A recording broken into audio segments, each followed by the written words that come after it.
안녕하세요, 여러분. 즐거운 국어 시간입니다. 와! 여러분, 저번 시간까지 이은영 선생님과 함께 먼 후일 시 배우면서 운율과 반어에 대해서 배웠을 거예요. 그쵸? 그래서 이번 시간에는 저번 시간에 예고한 대로 정호승 시인의 봄길 배우면서 역설에 대해서 배워보도록 할게요. 그럼 지금부터 봄길이 어떤 시인지 여러분이 읽어보는 시간이 필요하겠죠. 그러면 영상을 잠깐 멈추고 여기 처음부터 끝까지 큰 소리 내서 3번 지금부터 읽어볼게요. 시작! 네, 여러분 지금까지 시를 큰 소리로 잘 따라 읽었나요? 시를 읽어보니까 느낌이 어떤가요? 그래도 좀 긍정적이고 희망적인 내용이 담겨 있는 것 같다 이런 생각이 들지 않나요? 그럼 지금부터 구체적으로 이 시에 어떤 내용이 담겨 있는지 같이 차근차근 살펴볼게요. 먼저 이 제목을 같이 살펴봅시다. 봄길이라고 했는데 먼저 봄이라는 것은 여러분에게 어떤 이미지인가요? 봄이라는 계절은 이제 뭔가 척박하던 겨울을 지나서 따뜻한 계절이기 때문에 만물이 소생하는 그런 시기잖아요. 새싹도 나고 꽃도 피고 뭐 이런 새들도 막 돌아오고 그쵸? 그래서 이런 봄이라는 계절은 희망의 느낌을 표현한다고 볼 수 있어요. 그렇다면 길이라는 것은 어떤 이미지인가요, 여러분? 보통 여러분도 길을 걷다 보면 어쨌든 결국은 새로운 곳에 도달하게 되잖아요. 그쵸? 그렇기 때문에 길이라는 것은 여러분이 이렇게 걸어가면서 새로운 가능성을 볼 수 있고 여러분의 미래를 만날 수도 있다는 의미에서 역시 긍정적이고 희망적인 가치를 표현한다고 볼 수 있습니다. 그럼 이제 일행부터 천천히 살펴볼게요. 먼저 길이 끝나는 곳에서도 길이 있다 라고 했어요. 여러분, 길이 끝나는 곳이라는 건 어떤 의미일까요, 여러분? 여러분이 길을 막 걸어간다고 생각해 보세요.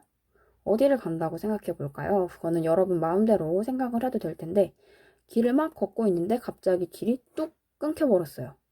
그러면 여러분은 어떤 생각이 들까요? 길이 끊겨버렸는데 난 어디로 가야 되지? 아, 막막하다. 어떡해. 막 이런 생각이 들지 않을까요? 그렇기 때문에 길이 끝나는 곳이라는 건 이제 앞이 캄캄한 거잖아요. 그래서 절망적인 공간이라고 볼 수 있어요. 그리고 아까 여러분이 이 시를 다 읽어봤으니까 알겠지만 여기 이렇게 사랑에 관한 내용이 나오죠?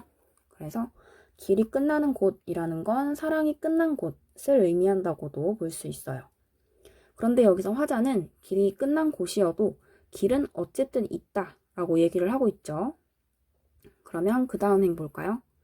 길이 끝나는 곳에서도 길이 되는 사람이 있대요. 길이 다 끝났는데 스스로 길이 되는 사람이 있대요. 굉장히 모순적인 표현이죠. 길이 끝났는데 어떻게 또 길이 또 생겨? 무슨 말장난 같지 않나요? 그래서 여기서 우리가 중요하게 알고 넘어가야 할 표현이 있죠. 바로 이번 시간에 무조건 알아야 하는 내용, 역설이에요. 역설. 역설이라는 것은 모순적인 내용을 이렇게 나열하는 걸 의미해요.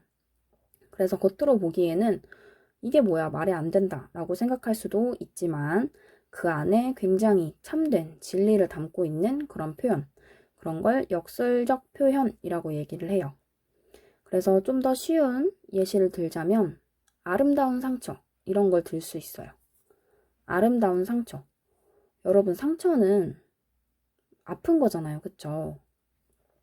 어쨌든 나의 마음을 아프게 한 거고 날 다치게 한 거니까 좋지 않은 거라고 생각을 할 텐데 그거를 아름답다고 표현한 거죠. 아름다운 상처. 이렇게 표현을 하면 말이 안 되는 거죠, 솔직히. 상처가 어떻게 아름다울 수 있어. 그런데 아름다운 상처라는 이 뜻이 여러분을 한층 더 성숙하게 해주는 그런 계기가 되었다. 이런 의미를 담고 있다고 생각한다면 아름다운 상처는 충분히 깊은 진리를 담고 있는 표현이 될 수 있죠. 그렇기 때문에 그럴 때 이제 역설적인 표현이다 라고 쓸 수 있는 거예요. 그러니까 쉽게 생각하면 아름다운 상처 같은 거는 그렇게 생각하면 돼요.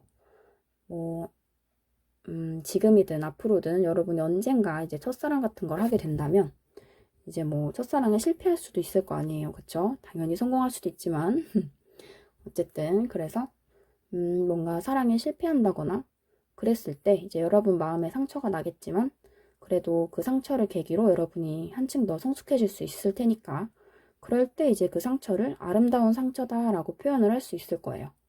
그럴 때는 이제 말이 안 되는 것 같아 보이지만 여러분을 성숙하게 만드는 계기라는 한층 더 깊은 진리가 담겨 있기 때문에 역설적인 표현이다라고 말할 수 있는 것이죠.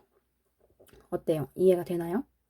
그래서 이 내용을 지금 이 시에 적용을 해본다면 길이 끝나는 절망적인 상황에도 결국은 길이 있고 또 길이 끝나는 절망적인 곳에서도 스스로 길이 되는 사람이 있대요. 이건 결국 어떤 걸 의미하냐면 굉장히 모순적이어 보이지만 절망적인 상황에서도 어쨌든 간 희망은 존재한다라는 깊은 진리를 나타낸다고 할 수 있겠죠. 이해가 되나요, 여러분? 그럼 이제 오행 볼게요. 오행은 여기죠. 스스로 봄길이 되어서 끝없이 걸어가는 사람이 있대요. 우리 아까 계속 절망적인 공간을 지금 얘기하고 있었는데 그런 상황에서도 스스로 봄길, 즉 희망적이고 긍정적인 공간이 스스로 되어서 끝없이 포기하지 않고 걸어가는 사람이 있다라고 화자는 이야기를 하고 있네요.